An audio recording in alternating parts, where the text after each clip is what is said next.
E hoje vamos reagir a caso oficial.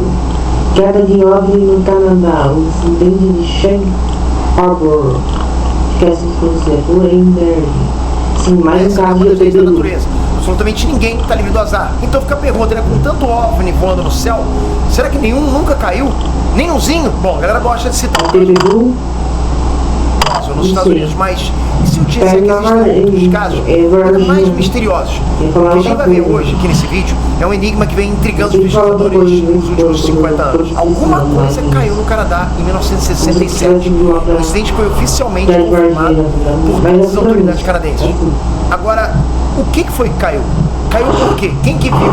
Cadê esse negócio? A tropa alfa está envolvida? São muitas perguntas e a gente vai atrás das respostas aqui nesse vídeo. Aqui. Imagina uma civilização capaz de parar a viagem entre as estrelas. Os caras descobrindo como utilizar buracos de minhoca, ou então os caras conseguem velocidades superiores às da luz, ok? Não, pra mim isso aí acho que ainda é um monumento. Coro total, né? Mesmo assim, esses caras não estão livres do caos, da entropia, do inesperado. É uma lição de humildade, até mesmo pra gente. Então, uma espaçonave que a gente sequer consegue compreender vem das profundezas da galáxia pra dar um rolê aqui na Terra e, do nada, alguma coisa quebra. A nave se espatifa, dá pena. O material que eles usam também quebra, não é isso?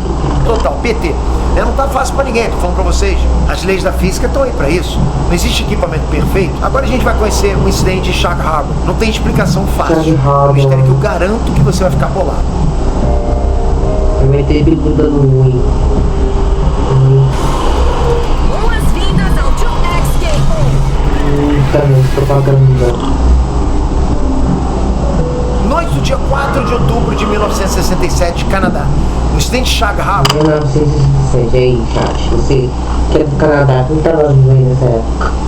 É um dos incidentes mais documentados, com mais testemunhos diferentes da história da ufologia. É possível até mesmo traçar a cronologia exata dos acontecimentos. No comecinho daquela noite, Ralph Lowinger era copiloto de um avião de carga que tinha saído de Nova York para Londres. Ele e toda a tripulação na cabine avistaram um conjunto de luzes azuis muito próximas da aeronave. Assim, tão próximo que o piloto achou melhor até se preparar para fazer um desvio, senão eles iam literalmente colidir. O objeto era imenso, tinha um tamanho aproximado de um bombardeiro B-52 ou um avião civil 707. O OVNI estava vindo na perpendicular, ou seja, havia chance de a última batida na lateral do avião. O piloto, o copiloto e o operador de rádio viram a mesma coisa. Não foi uma alucinação, não foi um mal entendido de uma testemunha. Eram pessoas com experiência de voo, que o próprio Ralph Lowinger era da Força Aérea Americana antes da aviação civil. E nenhum deles sabia identificar o objeto gigante cheio de luz. É usado pelas forças americanas. É meio triangular, não é meio triangular. Piscante. Não sabiam o que era. Eles acionaram a torre de radar de Boston e perguntaram se a torre tinha o avião deles na tela. Boston confirmou que sim. Então eles perguntaram se Boston estava registrando o objeto voador próximo do avião deles.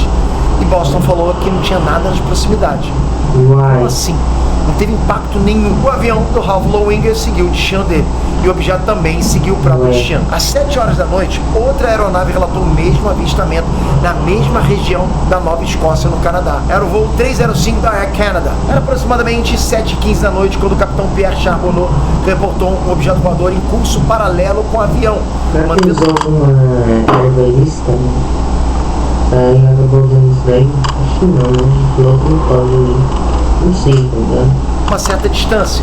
Um objeto enorme, com luzes piscando.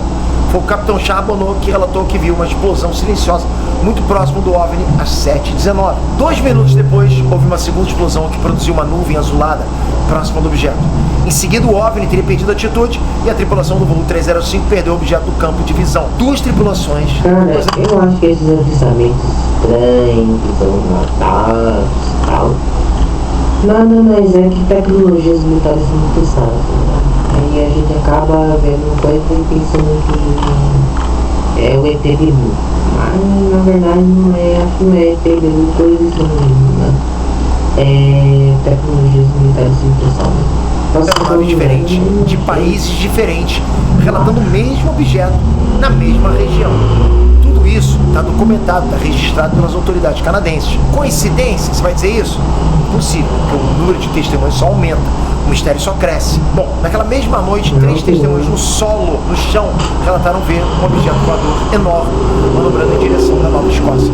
Essas testemunhas estavam na varanda de casa em Mahone Bay e viram esse OVNI. E elas também entraram em contato com as autoridades aéreas canadenses e também estão documentadas, ok? Naquela mesma noite, o capitão Leo Howard Mersey estava conduzindo o navio Nickerson próximo da costa da Nova Escócia e viu 4 luzes brilhantes acima do horizonte. Bom, as luzes estavam em formação retangular. Era extremamente possível que as luzes pertencessem ao mesmo objeto e esse objeto estava descendo. O capitão Mersey foi para o deck do navio e viu o show de luzes. Outros 20 pescadores que estavam a bordo também viram o mesmo fenômeno. Bom, seguindo, 10 da noite, outros 20 pescadores que estavam a bordo também viram o mesmo fenômeno. Bom, seguindo, 10 da noite, a redação do jornal Chronicle Herald e várias estações locais de rádio foram inundadas com telefonemas de pessoas reportando intensa atividade de luzes nos céus sobre a região da Nova Escócia. Então, às 11h20 da noite, algo caiu com toda a força na baía do vilarejo de Shag Harbor. Pelo menos 11 pessoas diferentes relataram ter visto um objeto longo, iluminado, se chocando contra a água. Essas pessoas imediatamente entraram em contato com as autoridades, imaginando que poderia ser um avião. Aquilo ali poderia ser um grave acidente aéreo em andamento, né? Porque está acontecendo ali. Em menos de 15 minutos, 2 oficiais da polícia montada canadense chegaram ao ponto de Shag Harbor a tempo de ver um objeto sólido ainda flutuando no meio da baía, com luzes piscando. Os policiais solicitaram instruções da guarda costeira e buscaram informações se havia alguma aeronave desaparecida no espaço aéreo da Nova Escócia. Nesse meio tempo, o objeto afundou de vez e levou as luzes para o fundo do mar. Em meia hora, um grupo de civis organizou uma missão de resgate improvisado com barcos de pesca. Nesse momento, a maior preocupação de todo mundo ali era tentar salvar os sobreviventes, lógico. Ninguém estava pensando em escoador, nem em estratégia, ninguém. A única opção na cabeça das testemunhas era de que o avião tinha se acidentado e pessoas precisavam ser salvas, normal. Os 2 barcos de pesca partiram e não encontraram nada. Não havia corpos, não havia destroços, havia só uma espuma amarelada no ponto onde o objeto tinha caído e bolhas de ar subindo para a superfície. Uma hora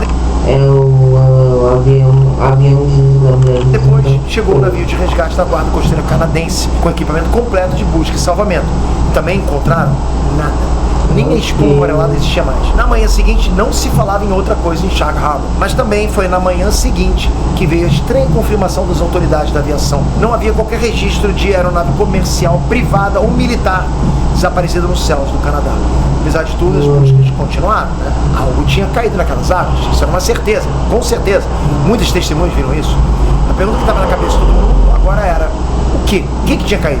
O que tinha caído em Shag Harbor? 2 dias depois do incidente, a Marinha enviou um destacamento de mergulhadores para passar um pente fino no fundo da baía de Shag Harbor. Foram 3 dias de buscas intensas, sem nenhum resultado. Se alguma coisa tinha caído naquelas águas, essa coisa tinha evaporado. No dia 9 de outubro, 5 dias depois da queda, as buscas foram encerradas oficialmente, sem oferecer nenhuma resposta, sem encontrar nenhuma pista. Um memorando oficial da investigação, conduzido pelas autoridades, declarou textualmente o seguinte: foi determinado que este avistamento de OVNI não foi causado por um sinalizador, flutuador, aeronave ou, na verdade, qualquer objeto conhecido. Então, assim, sempre existe a possibilidade de que evidências tenham sido encontradas, mas não tenham sido expostas para o público. A gente pode sempre pensar. A dúvida vai perseguir esse caso provavelmente para sempre. Shag Harbor fica a 30 minutos de uma instalação secreta dos Estados Unidos para monitoramento de submarinos soviéticos. Essa instalação era conhecida como Shelburne. Em 1967, quando esse incidente aconteceu, os moradores locais acreditavam que Shelburne era um centro de pesquisa da vida marinha. A função militar da instalação só foi revelada quase 20 anos depois. Os americanos detectaram alguma coisa? Existe documentação americana sobre esse incidente?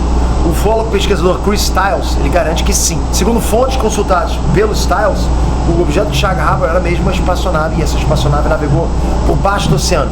Essa movimentação teria sido captada pelos instrumentos de Shelburne. Os operadores de Shelburne teriam gravado então um encontro entre a espaçonave avariada e uma segunda espaçonave embaixo do oceano. Aí depois de um tempo as 2 naves teriam decolado para fora do mar em direção ao espaço. É verdade esse bilhete? Chris Styles nunca apresentou as testemunhas dele. A documentação que comprovaria essa teoria é praticamente impossível de ser conseguida. Tipo, fica o dito pelo não dito. O mergulhador Dave Vettel dedicou anos da vida dele para explorar o fundo da baía de Shag Harbor. Ele alega ter encontrado anomalias no piso do oceano. Como assim, Pedro? Kvet diz que lá embaixo existiria um círculo perfeito na mesma posição da queda do óvulo. Então é uma área mais afundada que a área ao redor. Nesse círculo não crescem plantas, não existem crustáceos, nem peixes, nem rochas grandes. É como se algo tivesse varrido aquele perímetro para sempre. Infelizmente, nenhum desses relatos tem uma conclusão, nem nenhum desses relatos tem um fechamento, um martelo sendo batido. O que fica é o enigma. O que fica é uma comunidade inteira atormentada pela certeza de que algo misterioso caiu ali perto de casa, perto da casa deles. Shag Harbor possui um museu dedicado ao incidente e realiza festivais anuais com as testemunhas que ainda estão por aí. É a forma como a cidade encontrou para lidar com essa grande interrogação na história. Agora, respostas, essas não existem. Casos como esse, galera, desafiam o nosso conhecimento. Na verdade, eu diria até que reforçam a hipótese de visitantes extraterrestres. Eu estranharia demais se nenhuma dessas naves jamais caísse, jamais sofresse uma pane. Eu estranharia. Quando um OVNI supostamente se acidenta, isso torna tudo muito mais sólido, sabe? Mais realista. É tecnologia. E tecnologia falha. Agora eu quero saber a sua opinião. Disco voador pode dar defeito ou não tem nada a ver isso daí? Qual seria a sua explicação para o incidente de Shag Harbor? Se caísse uma nave no teu quintal, como que você iria reagir? Comenta. Toca aqui agora, se inscreve no canal, ativa o sininho. Tamo junto pra caramba, obrigado por É bom, chat. Eu vou ficando por aqui, pelo que a gente pode trazer aqui nesse quadro. Bom demais. Valeu, Vocês aqui, mas falou.